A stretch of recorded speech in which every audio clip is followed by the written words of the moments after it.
Oke, Shalom sahabat-sahabat muda. Ini edisi perdana podcast DPA GBI DKI Jakarta. Dan kali ini kita mau ngebahas tentang Pancasila. Tanda tanya. Nah, se-Pancasila apakah hidupmu? Dan seberapa kerenkah Pancasila? Dan podcast kita ini punya nama, namanya 5G. 5G itu apa, Den? Ya, jadi 5G itu adalah, lupa saya. Jadi 5G itu ada Nyonteknya juga nggak apa-apa. Jadi ada genuine, generous, goodness, glow, and grow. Grow. Bahasa Indonesianya genuine apa? Asli. Generous itu lemah lembut, ramah. Goodness itu baik.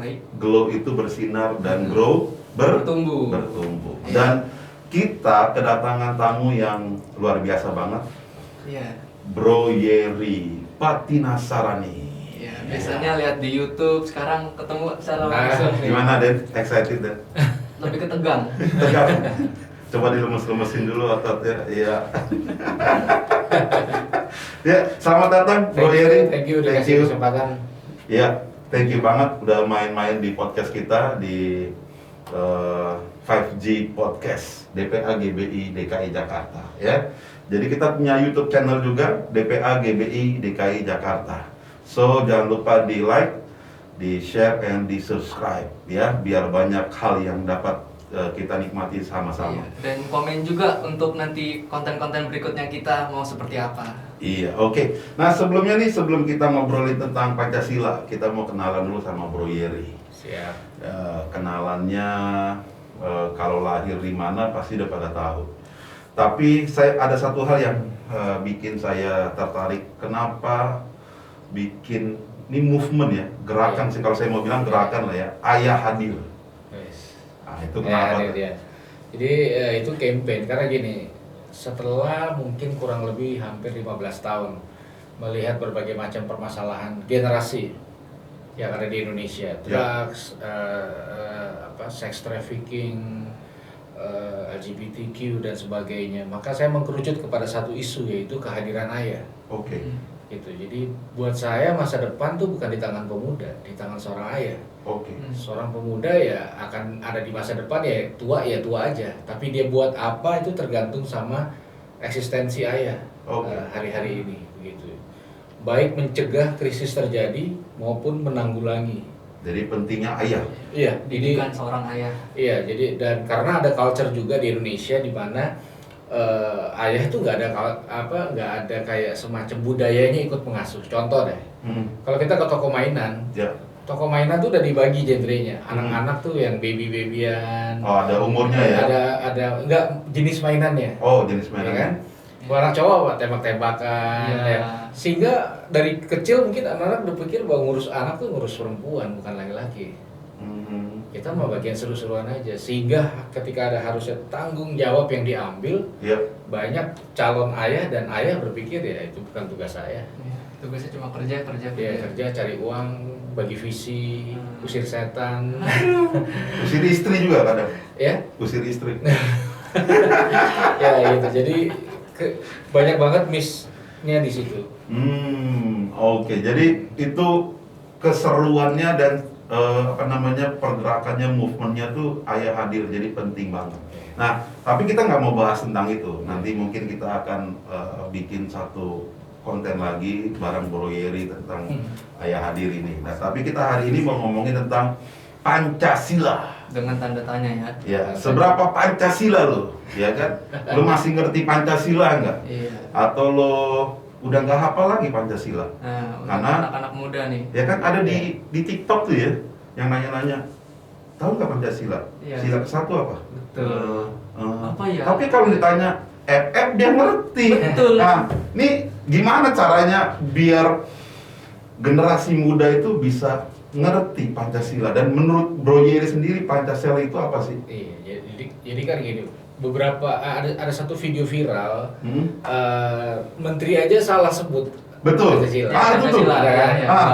Jangan kan anak-anak ya kan? Ya, jadi tapi gini, saya mau apresiasi dulu bahwa DPA GBI Jakarta ini mengadopsi konten ini. Ini bukan konten populer di dalam dunia kegerejaan. Yang populer tuh berkat. Iya. Aduh. Mujizat, terobosan, Rubah. pasangan hidup, ya kan, keuangan. Ini bukan topik pasti ada resikonya. Resikonya dalam artian skip ya, kalau di YouTube ya di skip aja. Iya. Tapi banyak banget kondisi masa depan tergantung lihat understanding kita sama Pancasila ini. Hmm. Gitu. Kalau buat saya pertama ya jelas kalau dari sisi rohani ini anugerah Tuhan untuk Indonesia. Oke. Ya, karena ini merupakan pondasi, landasan, dasar negara. Iya. Ya, kenapa ini penting? Karena sempat ada pemikiran beberapa tahun lalu mengenai 4 pilar bangsa. Ya, betul. Salah satunya adalah Pancasila. Pancasila. Dan menurut saya pribadi, jelas Pancasila bukan pilar, dasar. Hmm. Kalau dia pilar, nanti dasarnya apa? Nah, ada Ya, orang-orang betul. yang memang mau mengganti kita punya pondasi. Oke. Jadi itu adalah pertama anugerah, kedua warisan. Warisan dari perjuangan para pejuang dulu. Ya. Yang wajib sebagai anak Tuhan kita tuh mengadopsi dan meneruskan Apa yang mereka Nah, perjuangkan? lewat mengaplikasikan nilai-nilai Pancasila itu tersebut. Oke. Paling enggak gini, jangan sampai kita membahas soal Pancasila dan nasionalisme hanya 17 Agustus dan 10 November. Iya. Minimal itu 1 Juni juga. 1 Juni ya di Pancasila. Betul. Ya, jadi kita menempatkan Pancasila menjadi segmen, Iya. padahal dia bukan segmen. Semua yang berhubungan dengan apa yang kita lakukan harusnya ada korelasi dari Pancasila itu sendiri. Maka disebut dasar Iya. cara berbangsa kita, dasarnya itu Pancasila. Jadi kalau ngomongin Indonesia harus ada Pancasilanya Iya. gitu ya. Iya. Betul. Jadi kalau ngomongin kerukunan harus ngomongin Pancasila. Iya. Nah, Cermin dalam kehidupan kita sehari-hari. betul Bang. Nah, buat teman-teman, buat sahabat-sahabat muda dimanapun, kita mau izin buka masker karena ngap banget pasti. Nih gua ngomongnya capek. Jadi mau izin Nanti oksigen dipastikan kita semuanya sudah sehat luar dalam dan sudah menerima vaksin dengan baik. Gitu Dua ya, kali. Den? Udah Dua kali ya. Sudah Dua kali ada komplit. privilege ya. Iya. Ada privilege. Oke. Privilege. Bang izin. Ya, itulah.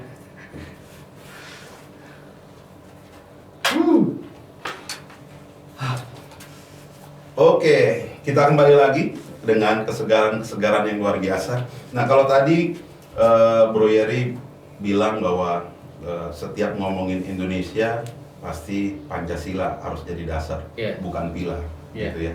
Nah, Denny ada mau yang ditanyakan sama Kakak Yeri? Apa ya? Aku ini deh, aku agak penasaran sama Pancasila itu yang sila pertama nih di negara kita nih. Kan sila pertama ketuhanan yang Maha Esa nih. Nah, menurut Kakak Yeri, Iya. menurut Kakak Yeri itu pemahamannya tentang sila pertama ini untuk bangsa kita tuh apa? Ketuhanan yang Maha Esa. Iya. Gitu loh. Jadi nggak bisa dipungkiri bangsa kita ini dipimpin oleh religi. Jadi keimanan tuh menjadi core penting. Nah, makanya sangat penting untuk kita memformulakan secara utuh, iya kan? Iya. Antara Pancasila dan agama. Karena ada juga pemuka agama yang lain berkata Pancasilanya bukan di kepala tapi di situ. Nah, ada kan? Ya kan? Terus ada Pancasila versi A, versi B, versi C, dan sebenarnya itu tidak mewakili semangat dari bapak-bapak bangsa ini. Gitu. Jadi cara hidup beragama di bangsa Indonesia harus berpadanan dengan Pancasila. Sila satu tadi. Sila satu itu. Jadi negara ini sudah memberi ruang. Implementasi sederhananya apa? Tanah Indonesia hanya boleh diinjak oleh perbedaan. Oke. Indonesia percaya bahwa Tuhan itu mutlak, tapi Tuhan yang mutlak mengizinkan ada juga agama dan kepercayaan lain di sekitar kita. Iya. Siapa kita menolak orang-orang yang berbeda dengan kita. Jadi begitu semangat menyingkirkan perbedaan itu ada, jelas itu pelecehan sama Pancasila. Sila pertama. Oke. Iya. Gitu. Ada lagi deh? Seru kayak tadi perbedaan. Iya, kan? mungkin- Tuhan mengizinkan perbedaan. Ya ujung-ujungnya toleransi juga sih itu. Toleransi ya? Iya. Toleransi. Mungkin Oke. lebih ke apresiasi sih. Apresiasi. Iya, Karena toleransi itu kan ada tingkatannya iya, gitu seperti ya. kayak kita harus. Jadi gini, misalnya ya, contoh ya, ini kan contoh bebas-bebas Iya, aja kan. iya, Ya, betul. misalnya kamu pemuda GBI, saya saksi Jehovah. Nah, Wah. Ya, contoh kan? Iya. berat nih, Iya, kan? berat. Jadi sahabat-sahabat, Iya, kalau misalnya. dengerin ini sambil santai. Iya, misalnya saya diajarin dong cara menangin kamu gimana. 5 Betul. langkah memenangkan orang karismatik. Ah, Orang karismatik juga punya cara. Iya, betul. Mengcounternya gimana? Nah, semangat dari kehidupan beragamanya, inklusifnya ya, bukan eksklusifnya. Pertama, jangan kompromi. Kalau kamu yakin jangan dengan semangat toleransi kamu menurunkan nilai-nilaimu, jangan. Itu salah. Betul. Saya juga mungkin begitu. Mhm. Jangan turunin, tapi secara inklusif harusnya kita masih bisa futsal bareng, ngopi Iya, bareng, iya, ketawa benar, bareng. benar. Nah, Iya. itu semangat Pancasila di dalam tatanan beragama di Indonesia harusnya seperti itu. Jadi saya tidak menaklukkan, ayo kita menangkan, ayo kita menangkan. Iya. Jadinya kayak tontonan apaan sih? Gitu. Iya. Itu tuh. Gitu. Jadi- Korelasinya di situ. Jadi bukan sekedar sampai di tahap toleransi deh, Hmm. tapi sampai ke apresiasi. Iya. Iya. Ya kan? bisa. Karena setiap agama berpikir bahwa mereka masing-masing benar. Iya. Iya, Dan iya. punya Kita di internal kita aja kan begitu. Masalah baptisan kan bisa Iya. musuhan bertahun-tahun. Iya, ya, benar-benar. sampai sekarang nih Nih, nggak selesai, nggak ketemu-ketemu ya kan? ini contoh ya kan ngomong apa adanya kan. Iya, Orang ya. iya, iya. Sekarang Betul. orang nanya saya, Pak, gereja di mana? Saya sebut A. Ada pertanyaan kedua. Itu pecahan mana ya, Pak? Tapi coba cari ya sebuah historical satu institusi pelayanan tanpa histori perpecahan sulit. Nggak ada. Nggak ada, karena kita kehilangan satu poin penting. Kalau kerohanian udahlah, kita punya masing-masing top Iya. lah. Yes. Tapi masalah kebangsaan, Pancasila dan nasionalisme itu yang perlu dibangun. Mm-mm. Nah, Gitu. Dan kurangnya itu ada di gereja, Iya. ya kan? Karena gereja merasa hubungannya langsung ke Tuhan aja, Iya. nggak Iya, perlu benar, manusia, Iya. gitu kan? Manusia pun kalau yang tidak segereja nggak dianggap manusia. Iya. Nah, ngerinya tuh di situ. Jadi Iya. jangan sampai ditoleransi deh, Iya. apresiasi. Apresiasi. Apresiasi. Karena kadang doktrinal sulit menjabarkan ini.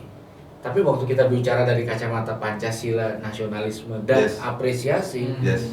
dapat nanti ininya jalan tengahnya gitu. Bersama tidak harus sama. Iya. betul, betul, Gitu. benar. Iya, iya. Sering dengar kan? Iya. Bersama tidak harus Sama. Sama. Ya, sering terjadi di lingkungan saya juga. Cuman nggak sadar aja. nggak sadar. Iya, gitu keren kan? Nah, sekarang nih kita mau nanya tentang bagaimana sih Pancasila bisa menyatukan hubungan sosial yang selaras, serasi, seimbang antara individu dan masyarakat. Gitu. Jadi mungkin tadi kita sudah bahas tentang toleransinya, Iya. tapi jangan sampai di tahap toleransi. Nah, di Indonesia kan untuk toleransi aja susah, apalagi untuk Iya. serasi, selaras, dan seimbang Iya. antara individu satu dengan yang lainnya. Nah, itu gimana caranya kita bisa menyampaikan Pancasila secara lugas sehingga seluruh lapisan masyarakat, bahkan yang mengaku bahwa dia beragama, bisa mengimplementasikannya dengan baik. Ya, ketika krisis itu terjadi, waktunya Pancasila digaungkan. Mm-mm. Gitu. Nah, pengertian dari Pancasila itu sendiri pasti akan mengedukasi si pendengarnya itu, Mm-mm. sehingga pendengarnya ini akan kaya akan rasa, kaya akan pengertian dan paradigma dalam berbangsa ya, Ya. bukan beragama ya. Kalau Ya. beragama tuh eksklusif yang berbeda, Ya, orang ya. punya doktrin masing-masing. Tapi Ya. bagaimana caranya kita bergotong royong dengan masyarakat, duduk dengan yang berbeda, lalu memiliki sebuah kepedulian, mengambil tanggung jawab, berdiri di titik krisis bangsa. Itu nggak mungkin terjadi kalau Pancasila ini tidak selaras dengan kehidupan kita sehari-hari. Gitu. Jadi harus dihidupi ya. Terus Dihidupi. Nah, masalahnya begini, ketika waktu mungkin saya dan Bro Yeri sekolah waktu itu Iya. ada yang namanya PMP, Iya. ya kan, belajarnya tentang Pancasila, bahkan sampai 64 butir itu kan, semua segala macam. Tapi semakin kesini kan belajar nggak 64 butir Pancasila itu kan? Nggak. Nah itu dia. Apakah karena dihilangkannya mata pelajaran tersebut dari sekolah sehingga anak-anak milenial sekarang tidak merasa Pancasila bagi mereka itu tidak penting. Iya. Pancasila itu nggak penting bagi mereka. Yang penting adalah apa yang diajarkan oleh agama mereka itu lebih penting daripada mereka menghidupi Pancasilanya sendiri. Pancasila cuma jadi hafalan doang buat Iya, di sekolah untuk dapet nilai. belajar aja nilai. Iya. Nah, menurut Bro Yeri? Jadi gini, Pancasila tuh nggak punya ruang leluasa, nggak dikasih tempat di bangsa ini. Iya. Di akademis nggak ada. Uh-huh. Di ini baru aja kan Sultan di Jogja. Iya, betul. Itu keren banget tuh. Setelah sekian banyak kerusuhan terjadi, baru ya memang kita harus apresiasi, tapi itu bisa dibilang karena gini, pemikiran tentang pentingnya Pancasila gini, misalnya sorry nih bro, lu sakit nih Ya. terus gue bilang sama yang lain, kawan kita sakit, patungan yuk. Mm-mm. Oke yuk. Tapi kalau misalnya gini, lu sehat, terus gue bilang sama yang lain, kawan kita sehat nih, yuk patungan nih biar makin sehat. Ngapain? Nah, Nah, Pancasila selalu jadi punya tempat ketika ada masalah dan krisis dulu terjadi. iya. Gitu. Ketika ada isu di akar rumput baru digaungkan, diingetin lagi. Hmm. Harusnya tuh menjadi sebuah kesadaran bahwa kita membutuhkan itu. Ya contohlah di gereja, ruangnya seluas apa masalah Pancasila ini? Siapa yang mengkhotbahkan dari mimbar? Kalau dikhotbahkan pun orang suka apa enggak? Iya. Siapa yang mentemakan, siapa yang mengidentitaskan, siapa yang memberi ruang dalam kelas-kelas salvation, Holy Spirit, second coming, gitu ya. Orang berpikir korelasinya nggak ada, itu bahayanya. Iya. Kita memisahkan realita kebangsaan dengan kehidupan beragama. Akhirnya Pancasila ini nggak punya ruang mendarat. Yang di pemuda nggak ada, hampir nggak ada. Ya inilah misalnya kabar baiknya. Itu baru dimulai kan. Iya, dan kita nggak tahu bertahan sampai kapan. Iya. Sultan mengumumkan dan harus melaksanakan itu setiap jam 10 ya kalau nggak salah. Itu Setiap aja jam udah 10. banyak komen negatifnya. Iya. Ini mau mulai buat model Korea Utara nih. Begitu, iya kan? Netizen. Ya, tapi itu hal yang menurut saya sih bagus sehingga menyadarkan bahwa Indonesia itu adalah punya perbedaan yang sangat banyak, tapi seperti tadi dibilang berbeda tidak harus sama. Itulah Indonesia, gitu. Jadi Pancasila harus ada, dikasih ruang. Jadi bukannya sekadar dikasih ruang, bukan sekadar ilmu pengetahuan, tapi tidak jadi membawa hidup, gitu ya. Misalnya contoh nih, mungkin nggak sih sebelum ibadah kita nyanyi Indonesia Raya dulu? Nah, Tapi itu kejadian kalau kita lagi mau kongres nasional, mau sidang sinode. Betul ya, jangan bilang enggak. Jadi kalau kita lagi mau kongres nasional DPA GBI, ada lagu Indonesia Raya. Masalahnya pas lagi ibadah, kenapa nggak mau nyanyi Indonesia Raya? Nggak Raya? semua orang ikut kongres kan, itu kan itu kalangan sendiri.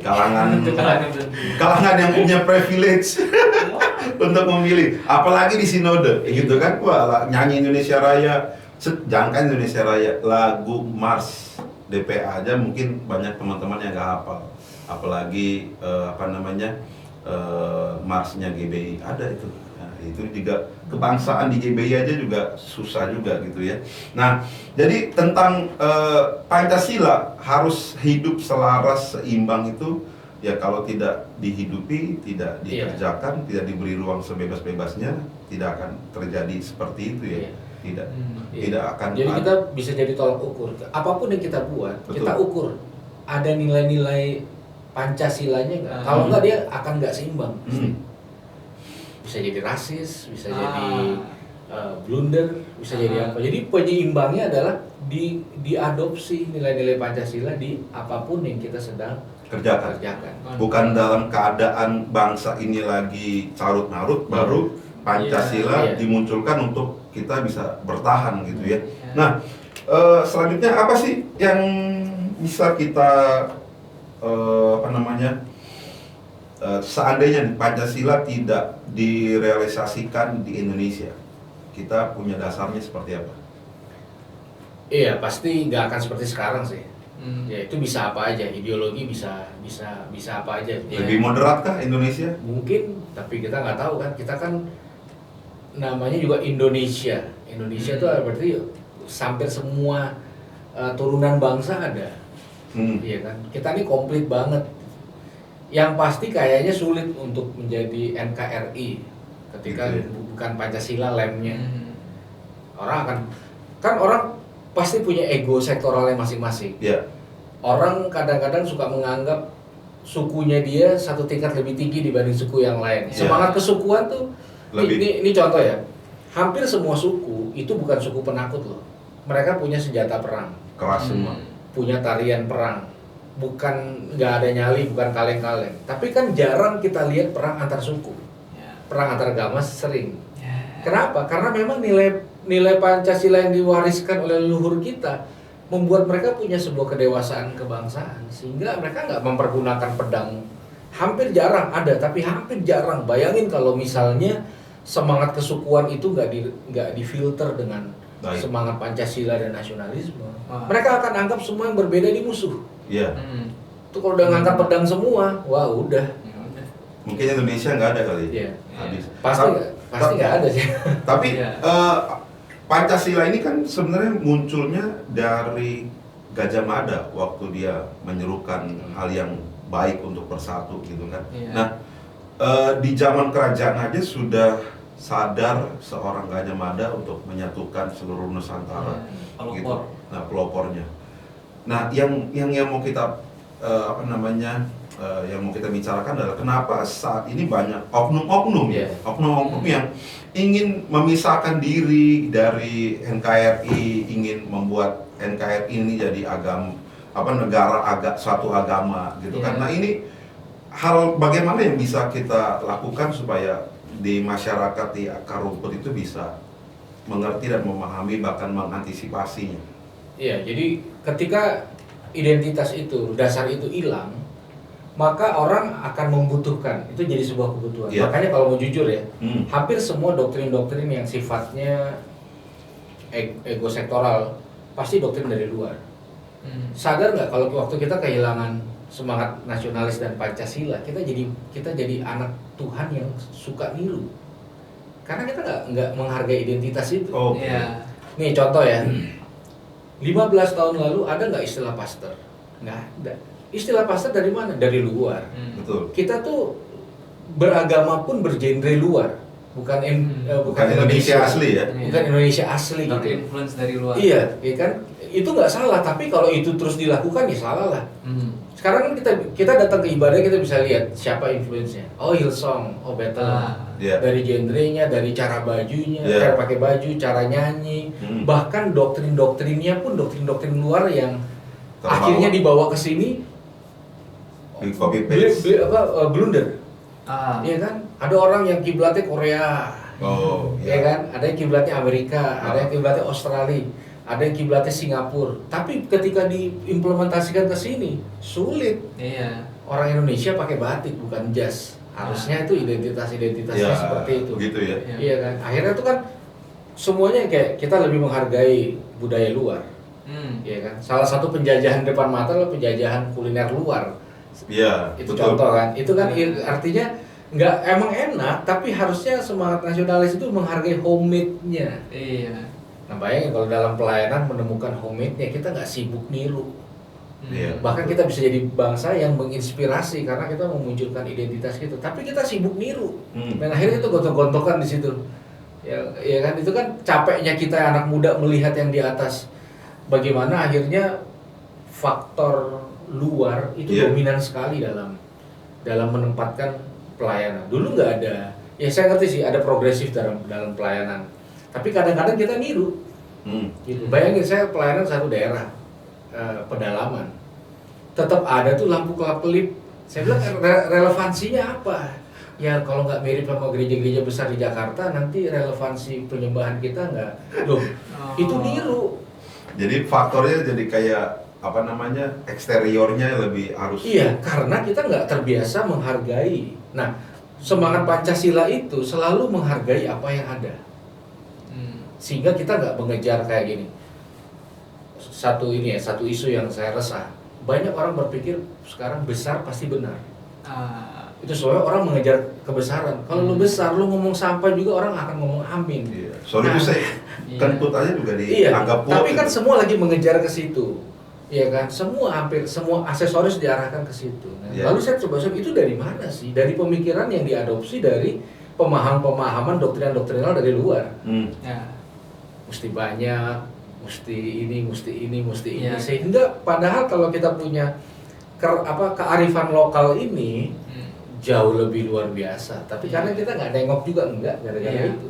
Kita expose ya. Makanya semangat nasionalisnya harus dibangkitkan sehingga orang punya rasa aman termasuk dalam pelayanan. Oh, keren banget tuh. Jadi bayangkan di gereja pakai baju daerah, keren nggak? Iya. Ya kan? Tapi nggak kebayang juga kalau pakai koteka sih. Ngeri-ngeri juga, agak mantap juga tapi ya. Mungkin kalau di Papua mungkin oke ya dengan Iya, unik ya lihatnya. dengan kearifan lokalnya mereka itu oke. Jadi Pancasila harus menghargai. Jadi setiap orang yang mengaku Pancasila harus menghargai. Nah, Den, ada yang mau disampaikan, ditanyakan ke Kak ini? Apa ya? Mungkin ini deh, aku mau tanya kayak gini. Kalau di suatu bangsa itu dia tidak mempunyai ideologi, tidak mempunyai fondasinya, itu gimana? Biasanya ya, ketika bangsa itu dirancang, pasti bapak-bapak bangsa akan memikirkan fondasi atau ideologinya. Nah, kalau kita lihat sejarah lahirnya Pancasila itu kan lahir dari banyak opini, ya gitu kan, dan banyak versi, dan akhirnya terbentuklah Pancasila ini sebagai dasar negara. Dalam prosesnya pun berarti kita harus lihat bahwa semangat Pancasila adalah semangat menghargai proses bukan bila hasil. Gitu. Tapi artinya menurut saya bahwa nggak mungkin suatu negara berdiri tanpa fondasi ideologi atau dasar negara. Gitu. Ya, itu kan sama kayak kalau kita nggak bangun, nanti orang lain yang akan bangun. Nah, Ya, penjajah benar. itu kan mengisi itu. Jadi begitu Indonesia punya Pancasila, itu penjajahan frustasi lah, penjajah frustasi. Iya, benar-benar. Karena kita menemukan pijakan kaki dan identitas. Iya, jadi pemersatu bangsa. Jadi pemersatu bangsa dan ya. Karena gini nih ya. Kalau kita lihat Kalimantan ke timur, maka kita akan menemukan banyak mayoritas beragama Katolik dan Kristen. Kalimantan ke barat, Muslim. Ya. Jadi tanpa disadari sebenarnya kita sudah dipersiapkan untuk pecah. Jakarta lah, ini kan DKI Jakarta ya. Iya. Jakarta Barat, Jakarta Utara. Ya. Beda dong kalau ke Jakarta Beda. Timur, Jakarta Selatan. Iya. Iya, Jadi betul. menurut saya memang sudah ada oknum-oknum yang mengkondisikan kita itu mudah pecah. Oke. Iya dong. Jadi di Dan kotak-kotakan iya, ya. kita lahir udah ada konflik itu, ya kan, antara gereja tradisi dan karismatik, iya kan? Iya. Kita melihat di depan mata bantai-bantaian, sikat-sikatan, sindir-sindiran. Sepertinya memang sudah dikondisikan perbedaan itu. Nah, begitu Pancasila mendaratkan secara eksistensi dan Dengan natural, tepat. dengan tepat dan dengan sehat, maka itu nggak akan jadi potensi apa aja. Ya. Maka kecelek lah yang sudah merancangkan benih-benih perpecahan itu. Iya. Karena yang ada adalah benih Pancasila ini mendewasakan kita dalam hidup bertata negara.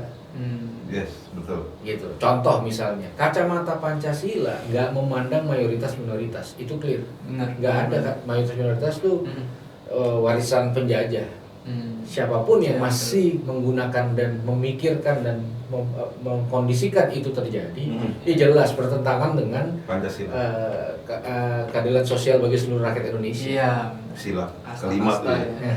Kaum Itu dia. Sudra gitu-gitu ya. Makanya kenapa waktu Belanda menjajah Indonesia, mereka pakai divide et impera. Iya. Karena belum ada ideologi bangsa yang benar-benar mendarat dengan tepat pada waktu itu. Iya. Sehingga setiap daerah mudah dihancurkan dengan politik adu domba ini. Iya, benar-benar. Gitu dia. Jadi sekarang setiap oknum yang mau coba-coba menghancurkan Indonesia dengan politik yang gaya lama begini, divide et impera ini, kalau bisa menyingkir dari Indonesia cepat-cepat. Dan kita kan bukan punya masalah adu domba aja sekarang, adu gembala. Tadi kita nggak mau bahas itu, kita belum bahas itu ya, kita mau bahas Pancasila. Iya, Adu iya. gembala itu di podcast yang lain mungkin nanti Iya, ya. mungkin ya. Kita di DPA GBD ke Jakarta, kita menghormati gembala-gembala kita, ya Iya. gitu Den ya. Iya. Sebagai anak gembala. Dan Lanjut Den. Ya, Apa lagi ya? Silakan, mau tanya apa lagi? Apa yang dialami Denny sehari-hari berteman? Ya ini aja deh kan, kita kan ya memang tadi kan kita udah bahas ada minoritas mayoritas gitu kan. Nah sebagai masyarakat yang minoritas ya kita di negara ini, ya gimana ya, apakah Pancasila itu sudah dirasakan oleh kita kaum minoritas gitu, nilai-nilai Pancasila? Iya, jadi ketika Pancasila tidak diterapkan atau dikasih ruang, pasti ketidakseimbangan terjadi. Iya. Dan harusnya orang berani mendefinisi ulang apa yang terjadi di masyarakat. Ya, contoh, nih saya pandangan pribadi, namanya juga pribadi kan, saya bukan politik, bukan praktisi apa. Nggak mau nyalek kan? Nggak ada. Nggak nyalek kan? Kayaknya menurut saya salah satu hal yang perlu dikaji ulang adalah SKB dua menteri ini. Iya, keputusan Gitu. dua menteri. Keputusan menteri ini dalam artian kebebasan beragama dan mendirikan rumah ibadah akhirnya tidak leluasa. Lebih akhirnya membangkitkan semangat curiga dan sebagainya, sehingga terjadilah praktek-praktek yang difasilitasi oleh hukum itu sendiri. Iya. Begitu. Jadi ada term and condition. Iya, sehingga menyebabkan kayak bom waktu. Ya kita mungkin ya dalam tanda kutip yang sedikit ya minoritas, belum ada ruang aja. Coba yang minoritas ini dikasih ruang seperti mayoritas, belum tentu kelakuannya sama dan baik kalau nggak punya nilai-nilai Pancasila. Oke. Gitu. Itu kelakuan dalam hal apa tuh maksudnya? Apa aja? Jadi kayak gini, menganggap lebih baik, mengintimidasi yang minoritas, ya kan, mengurangi ruang gerak, menciptakan isu-isu, membangun semangat kebencian sama minoritas, begitu. Dan itu kan sempat terjadi di kota-kota yang mayoritas, katakanlah Kristen, seperti itu. Oke. Kalau makanya yang ngeri ruang aja. Ya, kalau orang punya ruang luas gak dia apa-apain, aslinya dia kelihatan. Contoh, ya hamba Tuhan yang tinggal di Jerman yang ya itu dia. keluar kemarin soal menjelekkan agama lain. Ya itu kan karena ada ruangnya. Dan di sana bebas. Di sana adalah kebebasan beragama, berpendapat Jadi nggak bisa freedom of speech. Iya. Dan tidak bisa dipidanakan.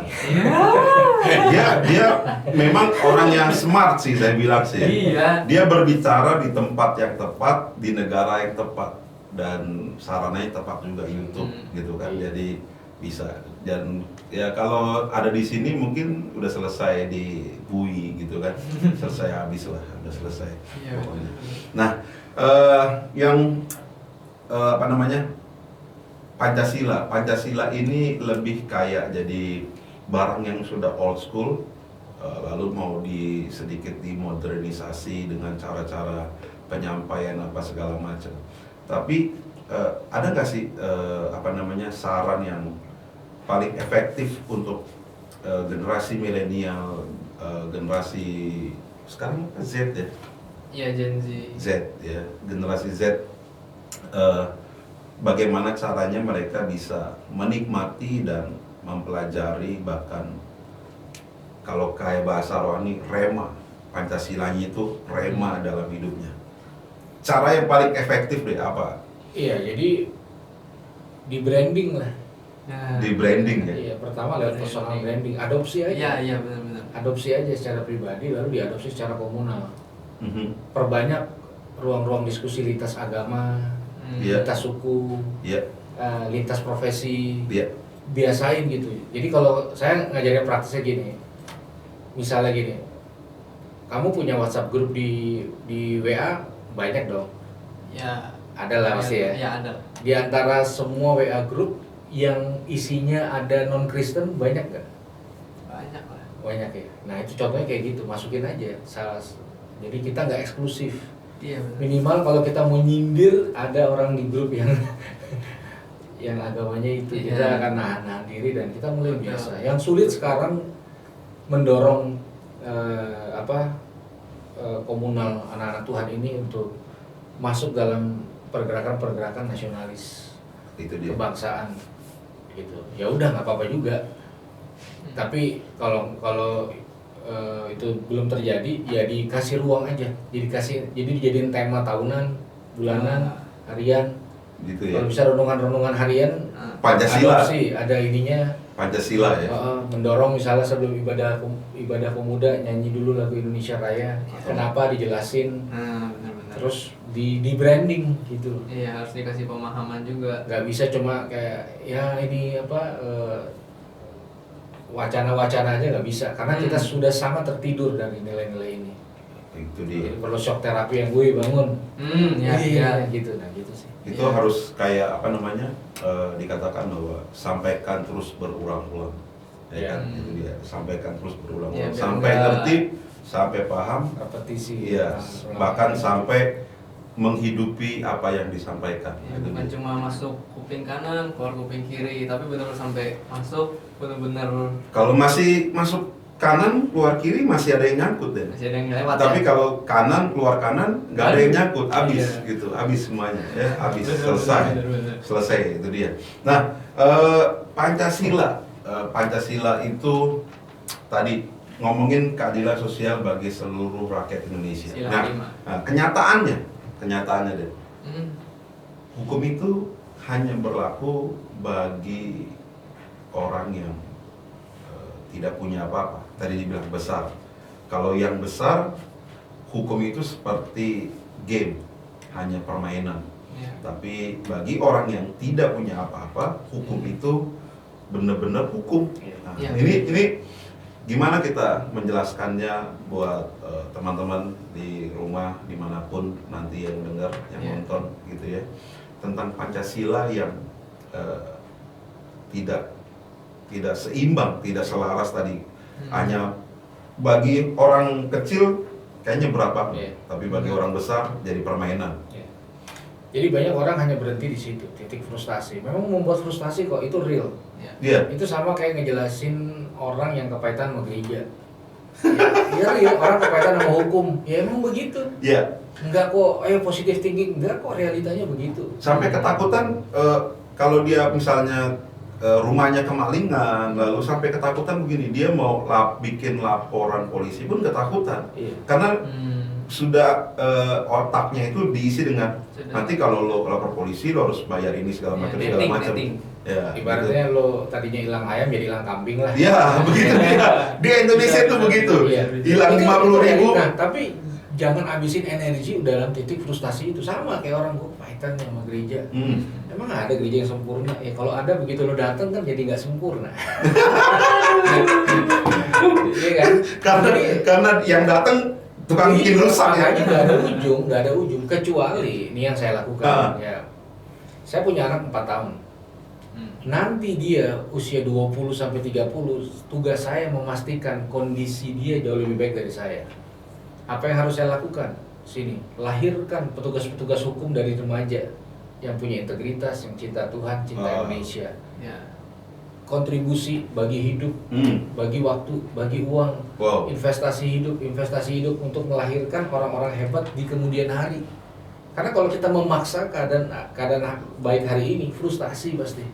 Kita cuma ngegeng kelompok sakit hati aja. Pembahasannya itu nggak ada ujung, akhirnya nggak ngapa-ngapain juga. Akhirnya diketawain juga orang yang kita bilang, oh ini orang yang nggak benar nih. Orang itu ngetawain kita, emang lu buat apa? Nggak ada buat apa-apa juga. Dan akhirnya yang rugi Tuhan. Gitu ya. Gitu. Jadi kayak setan mau adu domba, udah ribet sendiri berdua. Ya biarin aja. Apa kerja? Jadi iblisnya makan gaji buta sekarang. Nah, maka semangat Pancasila adalah semangat misalnya gini, ada hal-hal yang saya lakukan. Saya harus besar hati nanti orang lain yang tuai. Generasi lain. Ya. Saya ada di dalam fase dimana saya ini nggak penting. Anak-anak umur anak saya, ya kamu lah termasuk. Itu yang penting. Ya. Saya harus tahu kapan saya harus menyingkir dari garis depan supaya saya nggak buat rusuh dunia persilatan dengan orang kapan mundurnya. Ini dia nih, ini dia. Itu kan semangat Pancasila itu perlu regenerasi juga kan? Itu makanya kalau nggak dibungkus dengan semangat Pancasila sulit. Orang dengan nilai-nilai Pancasila dia tahu ada kepentingan yang lebih besar dari dirinya sendiri. Jadi legowonya itu udah harusnya dari firman, termasuk dari nilai-nilai Pancasila, berkorban. Tapi itu persatuan nggak dia di Indonesia. gereja. Iya, makanya itu perlu di mix. Maka saya bilang dari awal itu anugerah Tuhan. Yes. salah banget kalau kita tidak menerjemahkan itu secara rohani Pancasila. Which is Bhinneka Tunggal Ika memudahkan kita menjelaskan Tritunggal pada siapapun. Oke. Iya dong, lebih mudah. Bahkan Injil itu lebih mudah diterjemahkan di dalam bahasa kebangsaan. Iya. Gitu. Kamu cinta Tuhan, semua orang cinta Tuhan. Kamu cinta nggak yang Tuhan cinta? Nah itu dia pertanyaannya. Indonesia itu yang Tuhan cinta, berarti kamu hanya berhenti dari mencintai Tuhan. Kamu harusnya masuk lebih dalam ke mencintai apa yang Tuhan cintai. Oke. Apa itu? Indonesia. Jadi harusnya kita ketika kita cinta Tuhan, kita berani lepas atribut kerohanian kita untuk bisa berbaur, ngeblend dengan akar rumput, Mantap tuh. berdiri di titik krisis itu. Karena itu yang terjadi. Yang terjadi ketika krisis terjadi, kita bikin event, orang butuh kita datang, hadir. Makanya kan sekarang gini, sedih banget ketika standar keberhasilan hanya diletakkan pada misalnya jumlah, program, dan pengutusan individu. Kalau kita mau lihat dari semangat Pancasila dan ketuhanan yang sehat, harusnya standar keberhasilan kita dilihat dari berita yang terjadi di lingkungan kita. Kota kita berubah nggak? Lingkungan kita berubah nggak? Ini contoh ya. Ini menarik nih. Saya tinggal di Kelapa Gading. Kelapa Gading berapa tahun lalu itu digerebek satu tempat gym. Yes. Ternyata isinya sex party. Teman-teman gay lagi sex party. Dan itu heboh. Ya. Tapi ada yang lebih heboh dari itu. Yang lebih heboh adalah lokasi itu terletak persis di tengah-tengah. Lebih dari 300 gereja di Kelapa Gading. Harusnya kota paling suci di Jakarta Kelapa Gading. Karena tiap hari Minggu 300 khotbah, 300 doa keliling, doa kaum ibu ratusan, semua mungkin ribuan ministry ada di Kelapa Gading. Harusnya kotanya berubah, tapi perubahan kota nggak jadi standar keberhasilan dalam ministry. Makanya jangan heran waktu semangat Pancasila ini hilang, gereja dan tempat prostitusi bisa bertumbuh bersebelahan. Karena buat gereja itu nggak penting. Bahkan bisa satu gedung. Bisa satu gedung. Ini nambah jiwa, ini juga nambah jiwa. Ini nambah ruko, ini juga. Ya berdoa aja, nggak ada pertukaran. Tapi itu terjadi. Tapi pelakunya bisa di gereja juga jadi. Tapi itu terjadi. Jadi gini, ketika kita tidak menyelesaikan krisis bangsa, maka krisis bangsa akan menyelesaikan kita. Semangat perjuangannya itu ada di situ. Ketika kita nggak punya dalam tanda kutip musuh bersama di dalam ministry pelayanan, kita akan sibuk menempatkan orang lain jadi musuh bersamanya kita. Karismatik, reform, semua tuh kayak ngangkat bendera perang. Padahal kita punya masalah narkoba, kita punya masalah seks bebas, seks trafficking, human trafficking, gitu loh, krisis yang lain yang butuh perhatian bersama. Gila banget. Ini ngomongin Pancasila, baru ngomongin Pancasila udah sampai ke bawah ke gereja. Makanya kenapa hidupi Pancasila, mengerti dulu Pancasila. Oke. Nah, ada pertanyaan terakhir deh buat Kakak Yeri. Udah nggak tahu, udah agak puyeng nih. Speechless ya? Kayak belajar PKN campur agama. So teman-teman, terus di dalam guru BK lagi. Iya benar. Lo bayangin guru BK yang kayak begini. Bayangin dia nggak senyum ya. Kalau dia masih senyum, coba kalau dia nggak senyum, lo guru BK-nya mungkin keringet dingin habis. Jadi buat sahabat-sahabat dimanapun kita edisi perdana kita ngebahas tentang episode Pancasila, ya. Episode perdana kita Pancasila. Seberapa Pancasila engkau? Ya, jangan cuman hafal doa Bapa kami sama pengakuan iman rasuli. Ya, mungkin ada yang nggak hafal juga pengakuan iman rasuli. Ya, tapi harus hafal Pancasila itu apa. Jadi supaya kita jadi berkat. Nah, mungkin ada wise word atau quote buat anak-anak muda buat Pancasila. Oke, jadi sederhana aja sih. Kalau kita lahir di Indonesia, kita harusnya melahirkan Indonesia di hati kita. Dan Indonesia dan Pancasila itu tidak bisa dipisahkan. Jadi kalau nonton ini nih, ada baiknya kita merenungkan dan segera melahirkan Pancasila dalam diri kita. Segera mungkin. Luar biasa. Mantap. Gak kepikiran kan lo, ya kan? Apalagi yang merasa pester muda, khotbahnya pokoknya tentang berkat dan kesuksesan, lupa tentang melahirkan Indonesia. Waduh, thank you Kakak Yeri. Thank you luar biasa. So, ini episode perdana kita. Nanti kita akan ketemu lagi di episode selanjutnya dan kita akan ngebahas tentang topik-topik yang lebih mengerikan lagi daripada ini. Ya, bukan menggelitik tapi mengerikan. So, biar terus kita belajar kebenaran, bukan hanya tentang firman Tuhan, tapi menghidupi bagaimana kita berbangsa dan bernegara di negara kesatuan Republik Indonesia. Hidup Pancasila! Hidup Pancasila! God bless you, Tuhan berkati, bye!